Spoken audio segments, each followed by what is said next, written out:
আজকে আমি আপনাদের সাথে শেয়ার করব এই ওয়াল হ্যাঙ্গিংটা আমি কিভাবে কালার করেছি।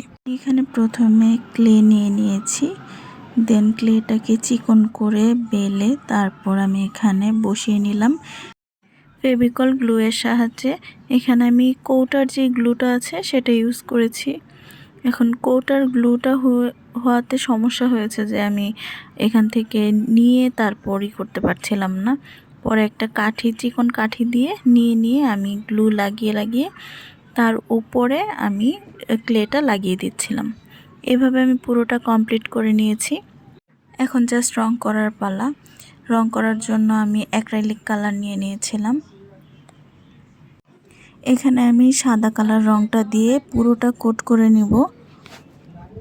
আপনি যে কোনো কিছুতেই রং করার আগে যদি সাদা কালারটা বেস কালার হিসেবে দিয়ে নেন তাহলে যে কোনো রঙই খুব সুন্দরভাবে বসে। তাই আমি এখানে সাদা কালার দিয়ে পুরোটা বোর্ড কোট করে নিচ্ছি, যাতে পরবর্তীতে যে কোনো কালার বসানোতে আমার সুবিধা হয় আর কালারটা সুন্দর করে বসে। এই তো আমি পুরোটা সাদা কালার করে নিয়েছি। এরপর আমি অ্যাক্রিলিক কালার নিয়ে নিলাম, হলুদ কালার। এটা দিয়ে আমি ভিতর সাইডটা করে নিলাম।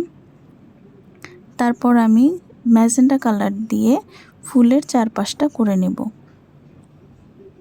ফুলের পাপড়িগুলো আমি এখানে ম্যাজেন্টা কালারই রেখেছি, আর তার উপরের পার্টটা আমি গোলাপি কালারের করব।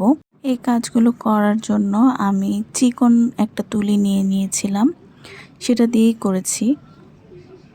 এই তো এইভাবে আমি ম্যাজেন্টা কালার আর হলুদ কালারটা দিয়ে ফুলের মাঝখানটা কমপ্লিট করে নিলাম। এখানে আমি পাতাগুলো সবুজ কালার করে নিয়েছি। আমার কাছে মনে হচ্ছিল পাতাগুলো সবুজ কালার দিলেই সবচেয়ে ভালো লাগবে। দেন এখানে আমি গোলাপি কালারও করে নিয়েছি। এগুলো গোলাপি কালারটা আমার কাছে ছিল না, সাদা হোয়াইট অ্যাক্রিলিক কালারটা আর লাল অ্যাক্রিলিক কালার, এই দুইটা মিক্স করে আমি গোলাপি কালারটা বানিয়েছি। এই তো কালার করা শেষ। কেমন হয়েছে অবশ্যই জানাবেন। আল্লাহ হাফেজ।